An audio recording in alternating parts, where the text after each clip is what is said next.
고맙습니다. 강한성 선교사입니다. 내주는 강한성이요, 강한 성도 되고 제 또 고향 모교회가 한성교회입니다. 영광 백수 한성교회. 한성이라는 여러 가지 좀 의미가 들어 있습니다. 그 코리아 바이블 루트 왜 K가 아닌지 처음에는 K로 했다가 제가 C로 바꿨습니다. 그리고 이거를 코리아 바이블 루트를 번역을 어떻게 해야 되지? 되게 고민이 좀 많았거든요. 근데 우리 한반도 전체 당시에 성경이 우리 이 한반도 땅에 들어오기 전까지는 남과 북이 없었기 때문에 그냥 전체 한반도라고 표현하는 게 맞겠다 싶어서 제 나름대로 그냥 한반도 성경의 길 이렇게 잡아봤습니다. 오늘 여러분들에게 알려주고자 하는 내용은 이게 완벽하게 지금 다 정리된 내용도 아니고 사실은 또 제가 뭐 1차 사료나 이런 것들을 제가 가지고 있는 것도 아니고 이제 어떤 문제가 있어서 그 문제 때문에 만들어진 거기 때문에 차후 이제 보완해서 개인의 어떤 선교 그 관련된 사료들을 다 모집을 해서 조금 더 정밀한 그 바이블 루트를 지금 만들려고 고민 중에 있는 지금 과정 중에 있는데 강의를 하게 됐습니다. 오늘 나오는 이 한반도 성경의 길 코리안 바이블 루트는 어떤 하나의 물음 때문에 나왔습니다. 제가 이제 북한 선교 활동을 시작한 2011년도에 선교사님 한 분이 피사를 다녔었어요. 그때 지금 현재 있는 곳이 중국 요능성 단동이라는 곳인데 단동 맞은편이 신유주고요. 그 다음에 단동에서 중국에서 북한으로 들어가는 물류의 70~80%가 그 단동 압록강 그 철교를 통해서 들어갑니다. 그러니까 뭐 중국 사람, 한국 사람, 북한 사람이 같이 모여서 사는 그 전략적 요충지이기도 하고요. 근데 그곳에서 북한 선교를 해야 되는 당위성을 이렇게 찾다가 이런 코리안 바이블 루트에 대해서 알게 됐습니다. 여러분들 다 아는 내용입니다. 토마스 목사, 존 로스 목사 다 아는 분들이기 때문에 새삼 새로운 내용들은 없습니다. 그러나 왜 내가 북한 선교를 해야 될지에 대한 물음 가운데 나온 해답이기 때문에 여러 가지 성경적인 해답 또 선교적인 해답이 있지만 오늘은 다른 거 다 놔두고 선교적인 해답을 내가 북한 선교를 왜 해야 되는지에 대한 선교적인 해답을 여기서 찾았기 때문에 그런 것 위주로 여러분들에게 말씀을 드리려고 합니다. 여기 보고 합니까? 여기 보고 합니까? 이거를 이렇게? 예. 여기다가 눌러야 예. 안 되면 수작업을 해야 될 거. 이거 맞죠? 파란색 거. 네. 반대로 해보세요. 예. 반대로도 했습니다.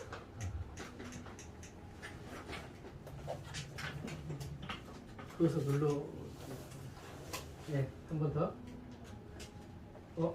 이걸로 하면 되겠. 예, 됐습니다. 예. 네, 이제 됐네요. 자, 세 가지의 길, 성경의 길이 있는데 세 가지의 길 챕터를 잡았습니다. 하나는 토마스 목사의 순교의 길을 통해서 들어오게 된 성경. 두 번째는 존 로스 목사 성경 번역의 길. 세 번째 이수정 선생의 열정의 길. 이걸 통해서 이 한반도 땅에 들어진 성경의 길에 대해서 이야기를 하려고 합니다. 제가 PPT에 시작자가 아니어가지고 좀 어색한 게 좀 있습니다. 코리아 바이블 루트 1 토마스 목사 순교의 길. 토마스 목사님의 본래 이름은 로버트 저메인 토마스 목사입니다. 그리고 옆에 계신 분은 캐롤라인 고드프리라고 하는 사모님이 되겠습니다. 1839년에 태어나셨고요. 1866년도에 하나님의 부름을 받았습니다. 런던 선교회 중국 파송 선교사입니다. 조금 더 자세하게 좀 들어가 보겠습니다. 1863년도 5월달에 결혼을 하고 그 다음에 6월달에 목사함수를 받고 7월달에 중국 선교사에 파송을 받았어요. 거의 2개월 만에 결혼과 목사함수와 또 선교사 파송을 같이 받았습니다. 그런데 문제는 63년도에 파송을 받고 출발을 해서 12월달에 왔는데 캐롤라인이 사망을 했어요. 그러니까 약간 좀 지금 이쪽에 그 사료마다 다 차이가 있는데 어떤 경우는 4월 달에 죽었다고 하는 경우도 있고 12월 달에 하고 있습니다. 어쨌든 중국에 도착하자마자 얼마 안 있다가 캐롤라인 사모님께서 사망을 하게 됩니다. 굉장히 충격을 받았어요. 그래서 선교사역을 그만하겠다고 분명히 연락을 하고 완전히 그만뒀습니다.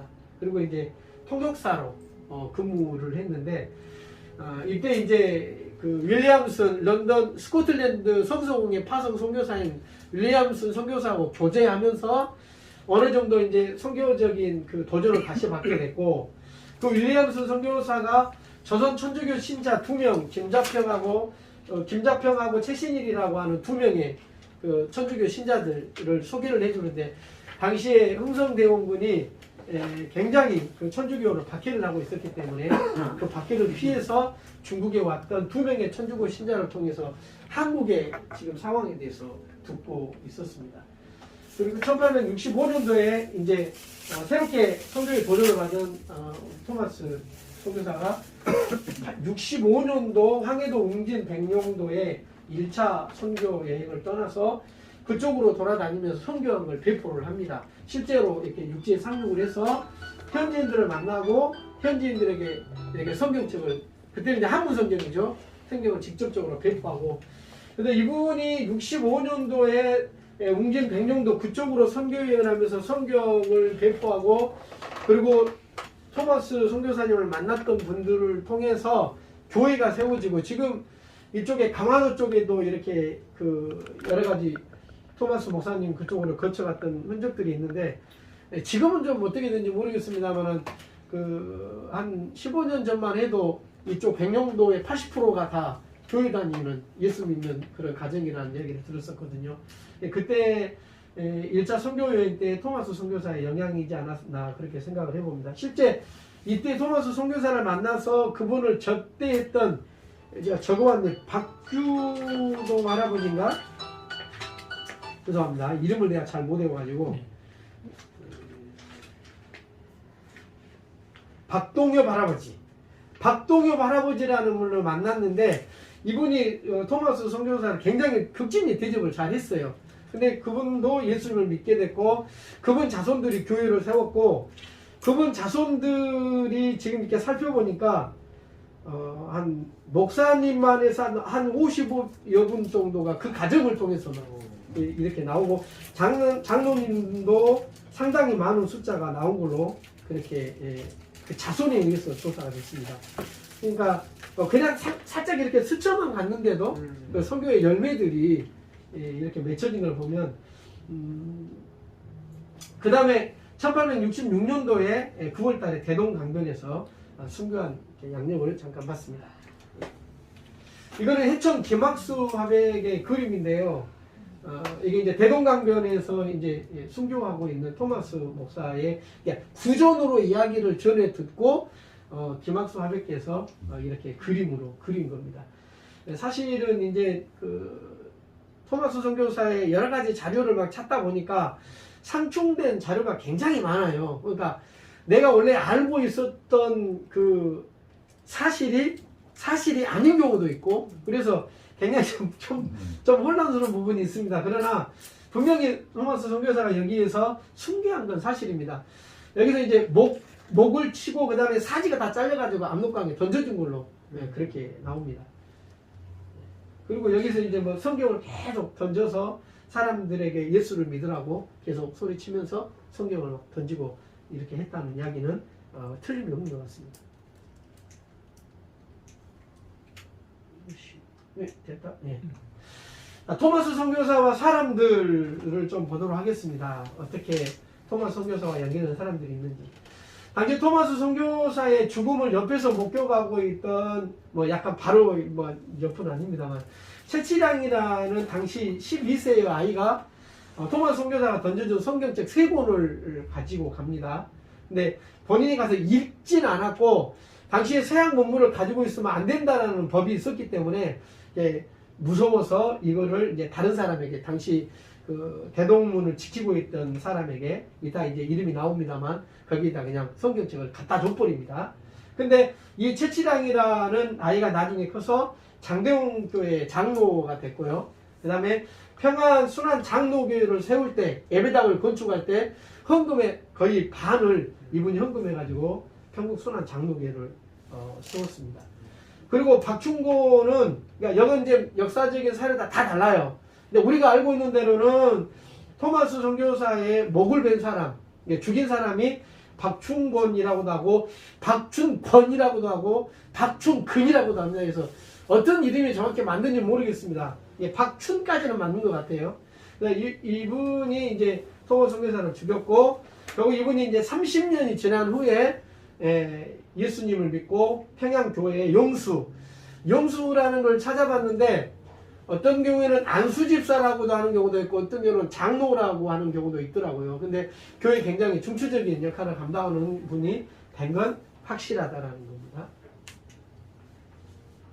이분들의 개인에 관련된 여러 가지 사건들은 많이 있지만, 할 수만 있으면 그냥 팩트 위주로만 여러분들에게 전달할 거니까 조금 짧게 넘어가도 이해해 주시기 바랍니다. 박충곤 밑에 있는 이영태는 박충곤의 조카입니다. 그러니까 역사적인 사건, 사료에 따라 다 이제 이야기가 달라지긴 하지만, 박충곤이 토마스 선교사 죽을 때 성경책을 준 그 성경책을 받지 않을 수가 없어서 그 성경책을 가지고 집으로 갔는데, 이 성경책을 이영태라고 하는 박충곤의 조카가 이 성경을 읽고 예수님을 믿게 됐고, 이 이영태는 평양 숭실대를 졸업하고 나중에 레이놀드 선교사가 성경을 번역할 때 조사로 옆에서 성경 번역을 도와주는 역할을 감당하게 됩니다. 예. 박영식은 채치량이 주었던 세 권의 성경책을 갖다 준 사람이 박영식입니다. 영문주사인데요. 영문주사란 뭐냐면 당시에 대동강에 문 있죠. 관문. 대동강에 이렇게 문이 있지 않습니까? 거기를 책임지고 지키는 사람인데, 이 사람이 영문주사의 일을 하면서도 뭘 했냐면 여관업을 했어요. 여관업을 했는데, 채치량이가 갖다 준 그 성경책 보면 그때 당시 우리나라보다 훨씬 좋으니까, 종이가 좋으니까 그 성경책을 다 또 알록달록하고 빨갛고 이렇게 있잖아요. 그래서 다 뜯어가지고 도배를, 자기 여관에 도배를 했던 게 이 이야기가 나옵니다. 근데 이게 나중에 이제 어떻게 된지는 좀 보겠습니다. 홍신길은 서각교회 토마스 선교사의 죽음을 목격했던 사람 중에 한 사람입니다. 마포삼열 한석진, 마포삼열 선교사는 서울에 있는 그 장례신학대학교를 세우신 분이고요. 한석진은 우리나라 최초 개신교 7명의 목사 중에 한 사람이, 평양 그 신학교 제1, 2기 졸업생 중에 한 사람인데, 이때는 마포삼열 선교사의 조사로 이렇게 옆에서 같이 도와주면서 같이 협력했던 권서라고 하죠. 그때 당시에는. 이거 나오면 안 되는데. 예. 네, 이분들이 박영식이 당시에 여관을 했고, 나중에 박영식의 여관을 채치량이가 나중에 성장해서 여기를 인수를 해서, 채치량이가 여기 이제 이런 일을 해요. 굉장히 성품이 곱고 좀 일을 굉장히 잘했다고 그래요. 채치량이가 똑똑하고. 근데 이 마포 3년 한석진 권서가 같이 이 집에 채치량이가 나중에 운영하는 여관에서 잠을 자다가 한석진 권서가 그 벽에 붙여진 성경들 이렇게 도배해놓은 그 성경책을 보고 깜짝 놀란 거죠, 사실은. 어떻게 해서 여기에 성경책이 이렇게 붙어 있는지, 그거를 이제 주인 채치량이에게 이제 물어보니까 그 당시에 채치량이가 경험했던 이야기를 그대로 다 해준 겁니다. 토마스 선교사에 관련된 이야기를 여기서 들은 거죠. 그래서 이제 여기도 이제 역사적인 사례가 다 다릅니다. 영문주사 여기 여관을 그대로 인수해서 여기에서 예배를 드리는 예배 처소로 삼은 널다리 교회를 시작했다고 그러는데, 거기를 널다리 교회로 보는 사람이 있고, 다른 사료에는 홍종대라고 하는 사람의 집, 그러니까 이 여관 근처에 있는 홍종대라는 사람의 집을 인수를 해서 거기에서 예배를 드리면서 널다리 교회를 시작했다, 이런 그 사례들이 각각 다르게 있습니다. 그러나 이쪽에 성경에 도배된 성경책을 보고 그거를 통해서 널다리 교회가 생긴 것은 똑같은 것 같습니다. 그리고 이 널다리 교회가 나중에 이제 장대현 교회 전신이죠. 나중에 이사하면서 장대현 교회 이름도 바꾸고 장대현 교회가 되는 겁니다. 그리고 이 장대현 교회는 여러분도 아시다시피 1907년 평양 대북운동의 산실이 됩니다.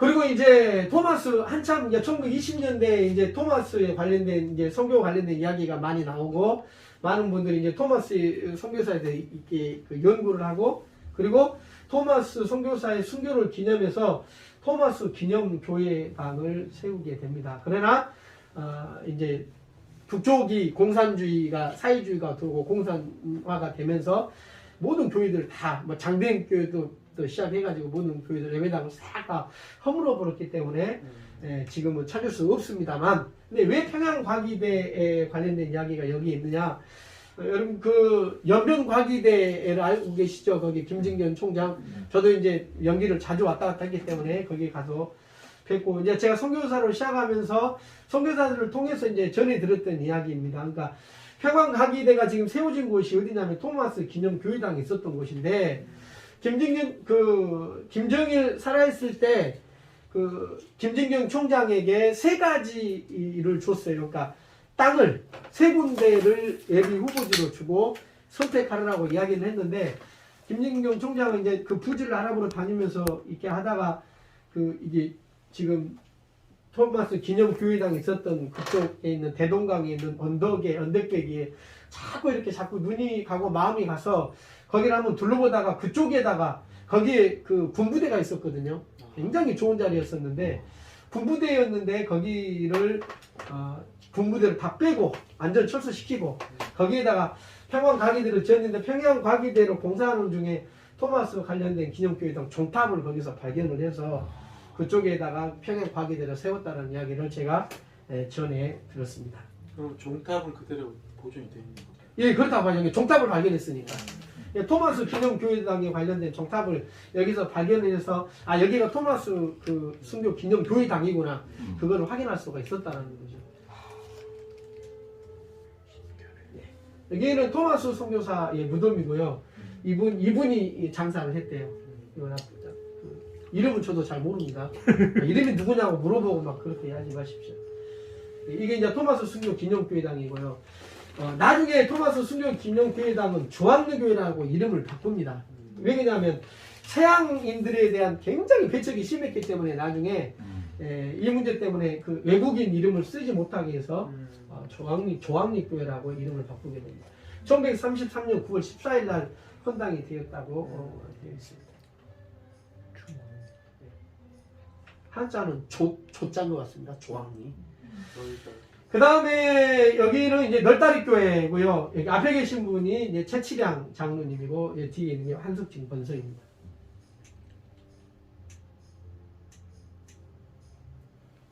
그리고 여기는 나중에 이사해가지고 새로 지은 이제 장대현 교회 공이 될 것 같습니다. 1907년 평양 대입 운동이 일어났다고 봐야죠.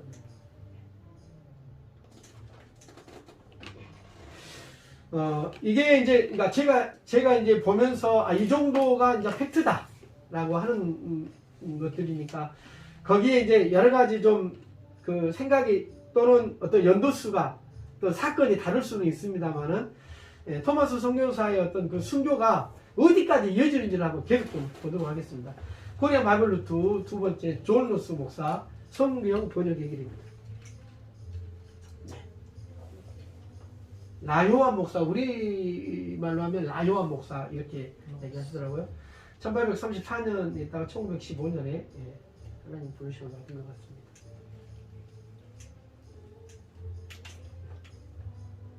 존 로스 목사 1872년 2월 스코틀랜드 성서교회 파송으로 중국으로 파송받았고요. 1872년 8월에 중국에 도착했고 이분도 빨리 돌아. 예. 73년 3월 31일 날 아들을 낳고 죽습니다. 아들을 낳고. 그리고 1874년 10월에 이제 고려문 전도 여행을 하고 존 로스 목사에게 있어서 1874년 10월 고려문 전도 여행은 굉장히 신기한 경험을 했습니다. 사실은 그때 이제 그 척화비라든가 흥성대원군의 세국 정책 때문에 어느 누구도 서양인을 만나거나 서양인들이 주는 물건을 받아서는 안 되고 물건을 받으면 안 되니까 아예 서양인들하고 접촉 자체를 안 하기 때문에 고려문이라고 하는 것은 제가 있는 단동에서 한 40분에서 50분 차를 타고 가면 봉성이라는 데가 있습니다. 봉황산 봉성. 봉성이라는 데가 있는데 이게 조선시대 청나라하고 교육하던 책문이라는 곳이 있어요.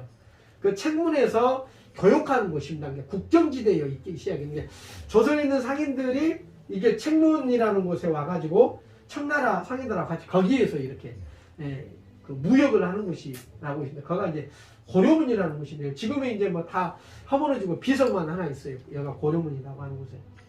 여기 이제 그 심양에 있던 존노스 목사가 심양에서 이쪽에 지금은 당시 버스로는 한 3시간 정도, 그 다음에 지금은 뭐 기차가 KTX가 생겨서 굉장히 빠르게 갑니다만 그때는 무슨 뭐 어떻게 갔는가 모르겠습니다. 말 타고 가든 이렇게 갔었기 때문에 상당한 시간을 아마 가지 않았을까 싶습니다.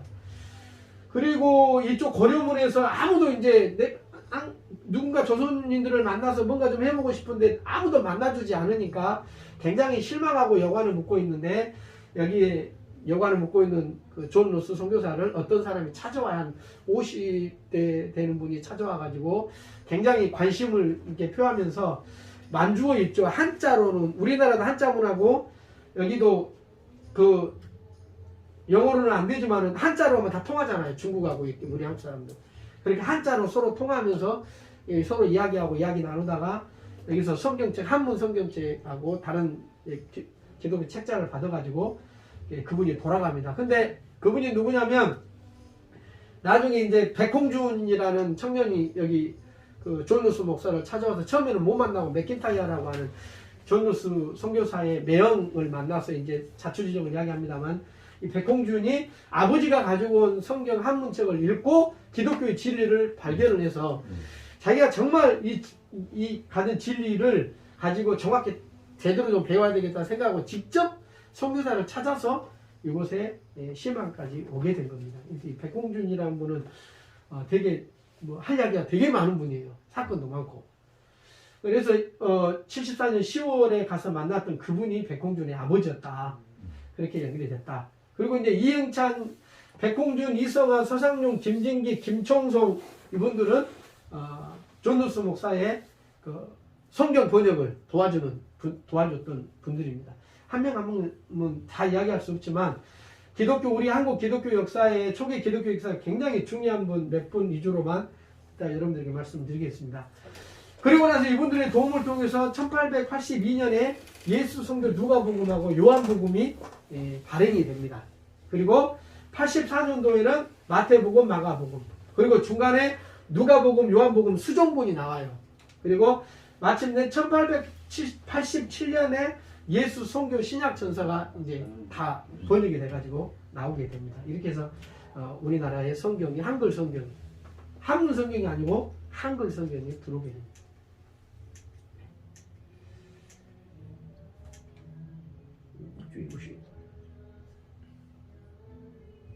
예. 존 루스 목사와 사람들은 이쪽으로 가면 될 것 같습니다. 한 번 더. 예. 제가 PPT를 잘 이상하게 만들어 갖고 지금. 네, 이렇게. 예. 아까 뒤로 가본 거 아니에요? 잠깐만요. 다른 데로 화면이 바뀌어 버렸는데. 바이블루트가 없어져. 꺼져버렸어요.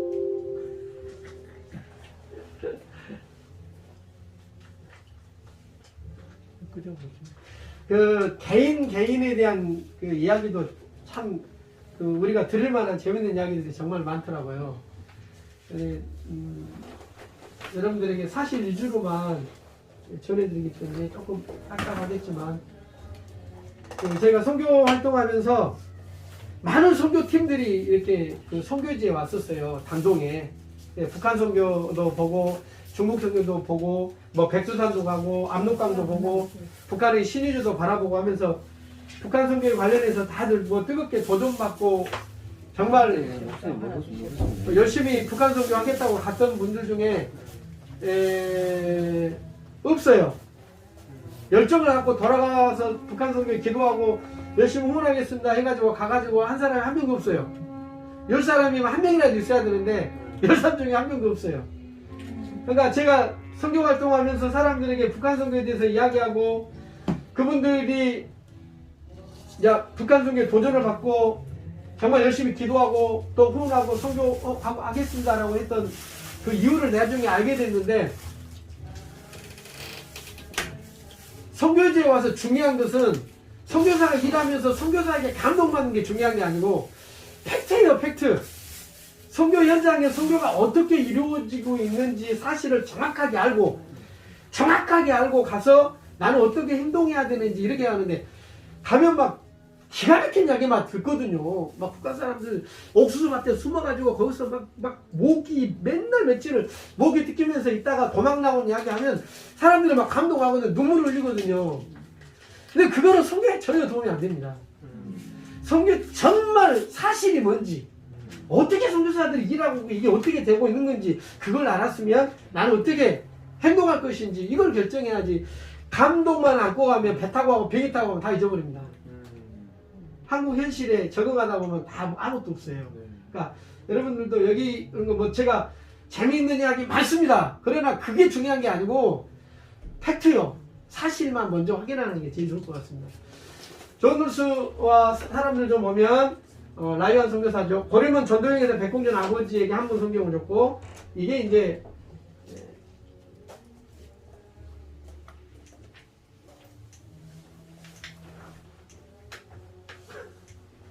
누르는데 안 돼. 여기서 해볼게요. 예. 그게 이제 백홍준 아들 백홍준이죠. 개신교 세례자가 됐고 1889년에 우주교회를 설립을 합니다.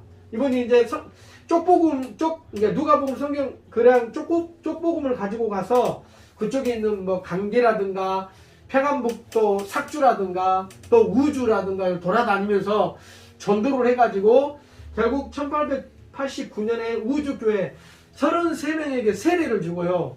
누가 와서 세례를 줬냐면 언더우드 선교사가 세례를 줬는데, 이게 요단강 때 한국의 요단강 세례가 뭐냐면 압록강에서 언더우드 선교사가 백홍준 권사가 전도한 사람들에게 세례를 준 겁니다. 왜냐하면 우리나라의 이 조선 땅에서는 세례를 줄 수가 없는 게 불법이기 때문에. 그래서 압록강 국경지대인 그 중국과 우리 조선 땅의 국경지대 압록강에 가서 압록강에서 세례를 이렇게 준 이 동양의 그 요단강 세례라고 하는 그 세례를 주게 되고, 그리고 백홍준 권사는 세문안 교회 초대 장로가 됩니다. 서상윤 장로님과 더불어서 세문안 교회 장로가 되고 1892년에 서양인들과 접촉했다라는 것 때문에 옥에 갇혀서 옥중 순교를 하는데, 백홍준 장로님이 우리 개신교 최초의 순교자가 됩니다. 예. 그 다음에 백홍준 장로와 또 밑에 있는 한석진, 길손주는 여러분 잘 아시죠? 네. 예, 길손주 목사님. 한석진은 잘 모르시죠? 네. 한석진 역시 우리나라가 평양 일기 졸업생이 나와가지고 동로에서 7명의 우리나라 최초의 개신교 목사 7명에게 안수를 줍니다. 그러니까 저희가 목사고시 볼 때 꼭 나와요. 그래, 어떻게 오냐면 7명을 송서방이 한양길 이렇게 옵니다. 그래서 뭐 송인서, 서경종, 송서방, 방기창, 송서방이 이기풍, 한양길 한성지 이렇게 해가지고 이렇게 7명을 외웠거든요. 그 중에 한석진 이분도 최초 개신교 7명의 목사 중에 한 사람이고, 이분이 백홍준 장로가 전도해서 한 사람이 한석진이고, 그리고 길손주 이렇게 전도가 된 것입니다. 그 다음에 이영찬은 누구냐면 한글 선생이에요. 존누스 목사의 한글 선생이었고, 이분이 이제 이분에게 조선어를 가르쳐 준 거죠. 한글 선생이고, 이성환은 존누스 목사와 함께 성경을 번역했는데 성경을 들고 압록강을 건너다가 너무 경비가 사명해가지고 압록강을 못 건너가서 성경책 반은 다 태워서 압록강에 버리고 반은 압록강에 버리고 막 울면서 그렇게 했던 그런 사건들이 있습니다.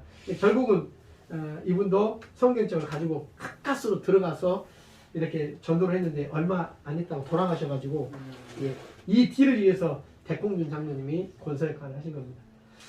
그 다음에 존 노스 목사의 성경 번역은 서상윤 장로님 단체 권사라고 다 통일할게요. 이분이 합류함으로써 굉장히 빨라졌어요. 성경 번역이 한학자거든요. 학자였어요. 학자. 한학자여가지고 굉장히 학식이 높은 분이어가지고 이분이 참여하니까 성경 번역이 굉장히 빨라지고 바르게 이렇게 됐고, 그 다음에 서경조는 서상윤의 동생입니다. 서경조는 또 누구냐? 송서방의 한양길 할 때 두 번째 있었죠. 여기가 서경조입니다. 그러니까 7명의 최초의 개신교 7명 목사 중에 한 분 있고, 이 서상윤, 서경조 형제가 황해도 소르교 황해도에 최초에 세워진 개신교 교회인 솔레교회라고도 하고 소래교회라고도 합니다. 1885년에 소래교회를 세우게 됩니다. 그리고 여기 있는 소래교회인들의 대부분을 데리고 서상윤 장로님 세문안교회에 그 처음에 설립할 때, 언더우드 목사와 함께 설립할 때 여기 교인들 14명이 같이 참여를 해서 세문안교회가 만들어진 것이고, 여기 초대 장로가 백공중 장로와 함께 초대 장로가 됩니다. 그리고 김총성은 누구냐? 이분은 진짜 존 노스 목사 그 십자공이었어요. 십자공. 여러분 옛날에 그 인쇄한 거 보면 여기다가 이렇게 막 이렇게 쓰는 거 있죠. 써가지고 해서 이렇게 묻혀서 인쇄하지 않습니까? 그런 여기 글자 이렇게 파는 십자공이었는데, 이분도 결국은 존 노스 선교사를 통해서 또 그분의 인품이라든가 복음을 듣고 변화가 돼서 이분도 이제 그 성경책을 들고 다니면서 전도를 하는데, 이분의 전도로 말미암아서 거의 뭐 600명 정도의 세리자가 대기자가 있었고, 존 노스 목사가 세리자로 갔는데 이 중에서 걸러내서 이제 문답도 해보니까 이 정도 안 되겠다 싶고 세리를 줄 만한 사람만 해가지고 100명에게 세리를 줬다고 여러분 보시기 바랍니다. 엄청난 겁니다. 그래서 김총성의 전도로 말미암아 예수를 믿는 사람들로 인해서 만주의 이양자 교회라고 하는 만주 최초의, 지금으로 하면 조선족 교회라고 하면 됩니다. 우리나라 그 조선에서 못 살고 중국에 와서 이주해서 살았던 조선족들의 최초의 교회가 이양자 교회가 되는 겁니다.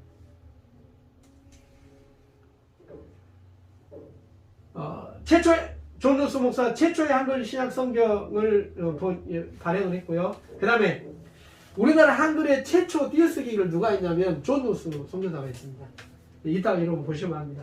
근데 이 존 노스 선교사와 연결된 백홍준 아버지, 지금 하면 안 되는데,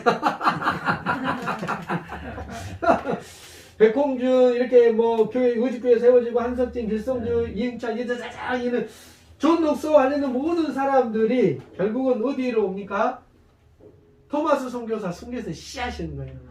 왜냐하면 존 노스 선교사가 조선 땅에 성경을 번역해서 복음하겠다고 생각을 하게 된 게 토마스 선교사의 순교 소식을 듣고 결심한 겁니다. 그러니까 다 이렇게 연결이 되는 것이죠. 그러니까 절대 선교는 혼자 하지 않습니다. 누군가 내가 오늘 여기서 씨앗을 뿌려놓으면 누군가는 걷겠죠. 다들 열매 맺는 일 하고 싶지 씨앗 뿌리는 거는 태도 안 나거든요. 근데 시간이 지나보고 역사가 지나보면 이렇게 다 누군가는 씨앗을 뿌리고 누가 거기 물을 주고 뭐 하고 다 이렇게 거두는 사람도 있고 그러지 않습니까? 그래서 언더우드 앞에 있는 선교사들 와가지고 자기들은 복음 전하려고 왔는데 자기들은 열매를 거두고 있더라 이런 이야기를 했지 않습니까?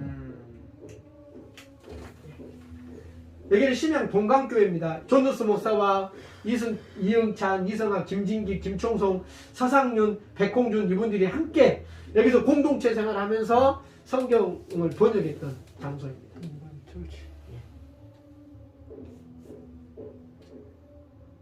제가 중국어를 하고 한 지가 오래돼가지고 동광 예, 동관 지하후이 리스 동관 지하후이 리스 히스토리 뭔거 관입니다. 저도 잊어버렸습니다. 동광 원래 공부해왔는데 잊어버렸어요. 랑 무슨 관인데 동광 조지 문광소원이라고 하는 데입니다. 동광교회는 지금 현재 그 삼작교회고요. 중국의 삼작교회고 3만 명이 넘게 출석합니다. 제가 중국에서 나오기 직전까지 5만 명까지 갔다 그랬어요. 그래서 마당에까지 다 의자를 해가지고 예배드리고 다 못 들어가요. 너무 많아가지고. 그 정도로 엄청나게 큰 교회입니다. 가보면 내가 정말 맨날 의자 그대로 다 놔두고 있고 또 새로 예배당을 짓긴 했습니다만 어마어마하게 사람들이 오고 있습니다. 1882년 누가복음입니다. 광세 8년 예수선교 누가복음전서 당신 본강선 간이라고 있습니다. 광세는 당시 청나라 황제를 딴 겁니다. 예, 누구 뭐 몇 년 이런 식으로. 이거는 1882년 요한복음 쪽복음이죠. 예. 왜 PPT가 이렇게 됐을까요? 죄송합니다. 큰 문제는 그 다음에 1887년 예수선교전서 신약성경을 여러분 보고 계십니다. 저는 이제 거기 문강선 가고 직접 이제 거기 전시해 놓은 걸 봤거든요. 3년. 자, 이게 이제 존 루스 선교사가 만든 한글 교본이에요. 그래서 빙, 닝, 딩, 리 이렇게 해가지고 가가 거기 이렇게 밑에다가 이제 달아가지고 이렇게 조금만 찍으면 안 될까요? 예, 인터넷에서 치면 다 나옵니다. 제가 갖고 있는 자료가 아니고 인터넷에 모두 공개된 자료이기 때문에 존 루스 성경 뭐 한글 교본하면 쫙 나옵니다. 예. 잠깐만 위에는 코리안 네, 그렇습니다. 코리안 알파벳. 여기는 C로 적어져 있어요. 예, C와 예. 그래서 제가 C로 바꾼 거예요. 그래서 예, 선교사들은 이렇게 알고 있는 거죠. 이렇게 원래 고려였으니까. 일제시대 카이로. 지금 이제 K로 코리아가 된 거는 지금 현재 우리나라 지금 대한민국이 사실 많고 이때 당시에 코리안 하면 전체 남북을 다 일컬어서 한반도 전체를 고려하기 때문에 일제 강점기 때 HIJK 저펜 코리아 예, 한국을 일본 뒤에다가 하려고 원래는 JK 그래서 저펜이 앞이고 코리아를 뒤로 하려고 그런 식으로 이제 했다는 일제시대 잔재날. 일제 강점기 때. 자 이거는 이제 또 그 영어 쓰고 이렇게 민다 시험 문다 뭐 화분이 어쩌고 막 있어요.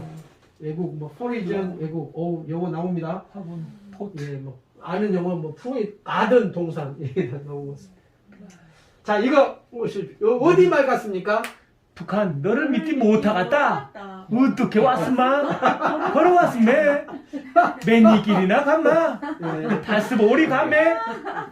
이제 한경북도 그쪽 사투리 다리 아파가디 못하겠다? 못하겠다. 그쪽 왔으마 이렇게 걸어서 왔으매 맨 얘기는 니 재밌죠. 와서 너를 여보세요 맞아, 띄어쓰기 왔으매? 했잖아요. 네. 띄어쓰기 최초래요.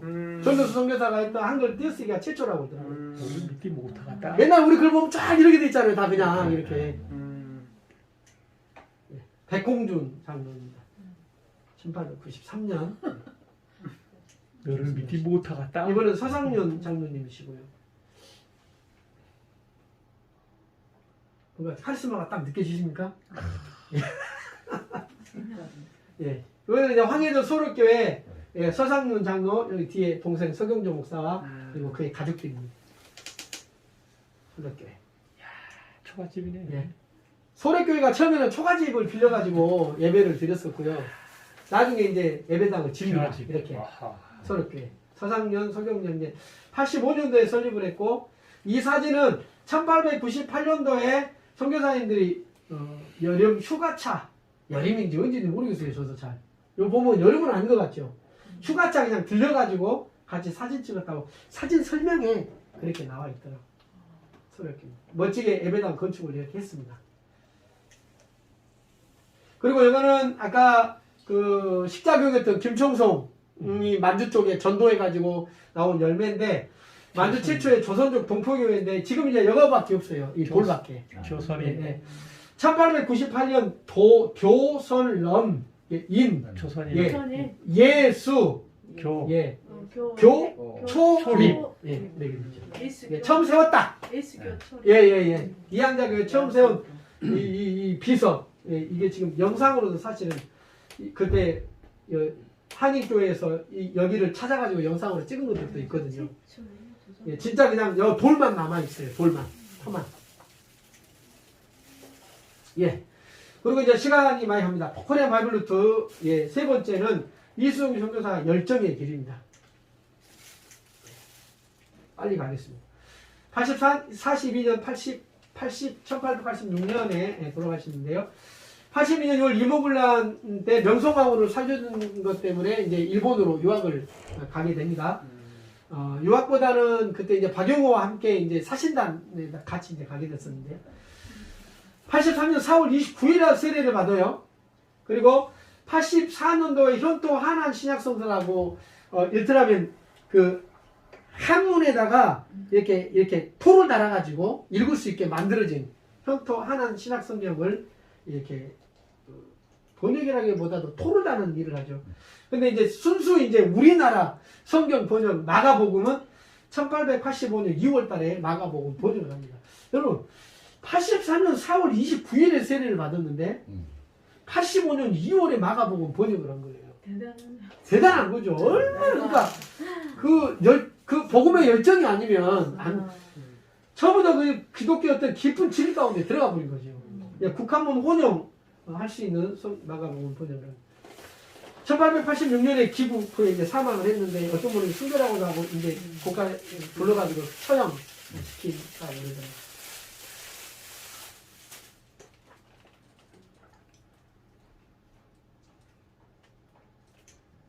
제가 그냥 부셨습니다. 이수정 선교사. 선교사다. 아니면 다른 사람이 무슨 선교사 꼭 파송을 받아 선교사냐. 그런 역할을 했기 때문에 일본에 있어서 굉장히 선교적인 역할을 잘 감당을 했습니다. 그래서 조지 녹스 선교사가 세례 집례를 했고요. 그다음에 야스카와 목사가 세례 문답을 했습니다. 도쿄 농학자 스다 센다. 사실은 농업의 관련이 굉장히 사실 일본이 발전한 건 사실이잖아요. 여러 면에 있어서 교통, 전기, 농업이 그런 것들 선전 문물을 배우려고 일본에 갔는데 가장 만나고 싶었던 사람이 도쿄 농학자의 스다 센다라는 분이 기독교인이었고요. 이분의 집에 이제 만나가서 대담을 나누는데 도쿄 스다 센다 집에 있던 족자 거기에 마음이 가난한 자는 천국이 저희가 이런 족자가 내용이 있었나 봐요. 근데 이수정이 그걸 보고 굉장히 신비롭게 받아들여졌나 봐요. 그 문구가. 그래서 그게 뭔지를 모르고 스다 센다가 이제 한문 성경책을 이수정에게 주면서 한번 읽어보라고 해가지고 읽게 되고 그걸 읽고 복음을 받아들이게 됩니다. 그리고 얼마 안 있어서 헨리 루미스라는 목사, 미국 성서교회에 파송한 목사님인데 이분이 이제 성경 번역을 하면 어떻겠냐 한글로 이렇게 요청을 해가지고 마가복음 번역을 하게 된 겁니다. 언더우드 아펜젤러 선교사가 왔을 때 이분들에게 요코하마로 이분들이 왔는데 한국 교육을 시켜주고 언더우드 아펜젤러 선교사가 1885년 4월 5일 날 이제 이 조선 땅에 들어오게 됩니다. 이분들 이야기는 이따 다시 좀 해야 됩니다. 너무 중요하기 때문에. 그다음에 일본 유학생 선교, 일본 유학생을 대상으로 계속 복음을 전하고 선교 활동을 했고요. 이분이 주일학교도 만들고 그 다음에 한인들에게 전도하고 그 사람들을 모아서 이제 예배를 드리고 했는데 이게 결국 동경 한인교회 모태가 된 겁니다. 잠깐. 예. 언더우드 아펜셀러는 1885년이고 예. 유학생 선교는 84년, 동경 한인교회도 84년 1년이 더 빠른 상황이네요. 그러니까 여기는 계속 일본에 있었고 언더우드 아펜젤러가 요코하마로 왔어요. 요코하마로 왔는데 여기서 한국 교육을 이수정 선교사가 시켰고 85년 4월 5일에 우리나라 조선에 들어온 거예요. 조선에. 설명이 좀 부족한 것 같습니다. 그러면 자 여기 보면 이분이 조지 녹스, 이수정, 야스카 목사라고 하네요. 이분이 루미스 목사님이시고요. 남자분이셨네요. 예. 굉장히 중요한 거를 내가 이야기를 안 해줬구나. 수정 씨라. 지금이야 밝힙니다. 남자입니다. 남자. 죄송합니다. 네. 이번에 이제 1883년도에 일본 최초 개신교의 산사카의 교회 일본 기독교도 친목 모임인데 여기에 이수정 선생님이 초대받아가지고 가서 한국말로 조선말로 기도를 했어요. 한국사를 먹어요 다. 근데 마지막에 모두 똑같이 마음으로 아멘 이렇게 했다고 하더라고요. 이분이 아까 그 농학자였던 스다센 농학자고요. 이 뒤에 있는 분이 우찌무라 간조입니다. 진짜요? 뭐 김교신 우리나라 굉장히 많은 영향을 준 우찌무라 간조에게 저도 뭐 굉장히 신기하더라고요. 여기다 사실은 적었어요. 다 스다센 적었는데 일본 기독교에 심장이. 예, 그렇죠, 그렇죠. 그래서 당시 했던 기도문도 다 가지고 있고 상당히 굉장히 좋은 영향이었었나 보더라고요. 예수 믿은 지 얼마 되지 않은 상황인데. 그러니까요. 이건 이수정 성경 번역, 이거는 이제 현도 하나, 이게 그 마가. 한문에다가 이렇게 토로 마태. 달아가지고 읽을 수 있게 마태 전. 만든, 예. 예, 아, 번역. 그때 말을 마태전. 말마자를 썼네. 나가 전, 로가 로- 로가전. 누가 전. 예. 길로자 아닌가요? 중국어, 길로자죠. 현재 중국어도 이렇게 씁니다. 루가. 아. 루지아 이렇게. 루지아 후인, 마타 후인, 루지아 후인 이렇게. 이게 이제 이수정 마가정 원해를 찾아봤더니 한문을 한글로 풀었었다 이 뜻이더라고요. 그래서 마가진 신약 복음서 언휘 나와 있습니다. 예, 남자 맞죠? 네. 예, 수염에 있는 거 보면 분명합니다. 이게 어떤 사진이냐면 미국 성서공의 기관지 바이블 소사이어티라고 하는 곳에 1903년 12월호에 실린 사진입니다. 이때는 이미 돌아가셨죠? 네. 이미 돌아가셨었죠? 네, 87년인 거네요. 예, 80, 아까 6년, 네. 1866년에 돌아가셨으니까. 근데 이때 실렸는데 왜 이 지금 사진을 내냐면요. 여기 보면, Korean Court in Japan. 그러니까, 예, 일본에서 뭐 했다는 겁니까? 그렇죠. 여기 번역했다고 밑에가 이렇게 나와 있어요. 신약성경은. 신약성경. 예, 한국 신약성경에 나와 있어요. 테스트먼트 코리아. 제가 어떻게 아메리카 스타일로 읽어드립니까? 네. 예. 그래서 예, 코리아 예. 자, 이 편지요. 이 편지.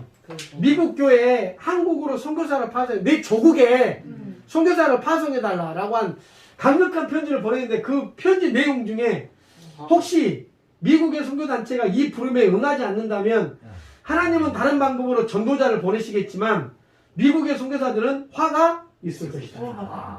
강력하군요. 언더우드 아펜젤러 선교사 파송에 영향을 줬습니다. 그런데 진짜 영향을 줬을까? 언더우드가 미국의 북장로의 해외 선교부에 보낸 서신 중에 84년 7월 10일이거든요. 언더우드 선교사 지원 신청서예요. 이수정의 편지를 읽기 전에는 어느 선교사를 같이 결정하지 못했습니다. 그러다 이수정의 편지를 읽고 나의 마음은 떨리기 시작했고 상당히 흥분됐습니다. 하나님께서 나를 조선에 보내시려고 내게 말씀하신 거 아닌가 하는 생각이 들었습니다. 여기까지 끝입니다. 아직도 많아요. 너무 많아요. 그리고 예, 전체적인 코리안 바이블 루트에 관련된 이야기도 있지만 그 안에 관련된 여러 가지 사람들의 이야기를 각계 전투식으로 하나씩 강론으로 찾는 것도 이게 굉장한 분량이 되겠더라고요. 그리고 그렇게 이름도 없이 빛도 없이 헌신했던 사람들의 헌신이 오늘 우리가 이렇게 성경을 가지고 마음 놓고 예배드릴 수 있는 이 땅을 만들었고, 저는 북한 선교하는 선교사로서 왜 내가 북한 선교를 해야 되는지에 대한 당위성을 찾을 때 선교적인 측면에서 우리가 저 북쪽으로부터, 북한이 아니고 북쪽으로부터 우리가 복음의 빛을 친 게 분명하거든요. 거기서부터 시작이 됐고 거기서 이 남한 땅으로 남쪽으로 내려왔기 때문에 그쪽으로부터 시작된 이 복음의 불길이 이 남한 땅에 와서 그 수혜를 우리가 입고 있는 거거든요. 그래서 북한 선교를 내가 왜 해야 되지라고 했을 때 선교적 측면에서는 복음의 빛을 우리가 줬기 때문에 우리 한국 사람들은 다 해야 돼. 이슬람 선교도 해야 되고 중동 선교 또 이스라엘 모든 선교 다 하나님의 선교 안에 들어가니까 다 감당해야 됩니다만 한국 교회는 조금 힘들지만 거기에 플러스 알파예요. 북한 선교는 선택이 아니고 우리 한국 교회는 의무라는 거예요. 의무. 이런 거 외에도 굉장히 많은 것들이 있습니다만 여러분들에게 할 수만 있으면 팩트 위주로 여러분들에게 전달해 드렸습니다. 들어주셔서 감사합니다. 그래서 혹시 장대현 교회가 현재 지금 김일성 동상 그 위치라는 예, 데는 맞습니다. 맞죠? 예, 김일성 동상, 예. 김정일 동상이 예, 세워져 있는 곳입니다. 오늘 그 광경대라고 하는데 강의하는 장면을 하나도 못 찍어버려 가지고 한 번만 일어서 갖고 강의 예 똑바로 하라고 한마디 해주세요. 자 이거 말로 해야 됩니까? 예 똑바로 쉬어. 예, 우리 잘합시다. 저기서 거론된 사람 중에서 서상열, 서경조 그 있잖아요. 평양 그 항해도 소래교회 있잖아요. 예예예. 그 출신과 관련된 사람이 여기 그 강주에는 김필래 제 교장이고요. 그다음에 이 언더우드 3세가 존 언더우드 원효화 선교사님, 이 호신대 교수로 이제 하셨던 분. 그다음에 5.18 때 최근에 이틀 전에 3일 전에 기밀문서 해제됐다 했잖아요. 미국의 5.18 기밀문서. 그 보고서 작성하신 분이 조 원더우드 그 원효화 선교사님 하셨어요. 이게 이쪽의 인물하고 관련된 분이에요. 아까 서상주 아니 그 서상류, 서경조 그 후손이 사실은 지금 혹시 서경서 목사님 들어보셨을 거예요. 예. 방송에서나 이렇게 좀 정치 쪽으로 활동을 하고 계시잖아요. 그쪽 후손. 그분들이 다 후손들이죠. 서강윤, 서경조. 예, 그 맞아요. 서경서 서울에서. 목사님. 예예. 저 언도하는 게 핍박을 받다 외갓집으로 갔죠. 외갓집이 이제 소래교회. 네, 일단 이렇게 오늘의 강의를 마무리하고 우리 귀한 또 강의를 해주신 우리 강한성 우리 선교사님께 박수를 한번 할까요? 감사합니다. 네. 감사합니다. 네.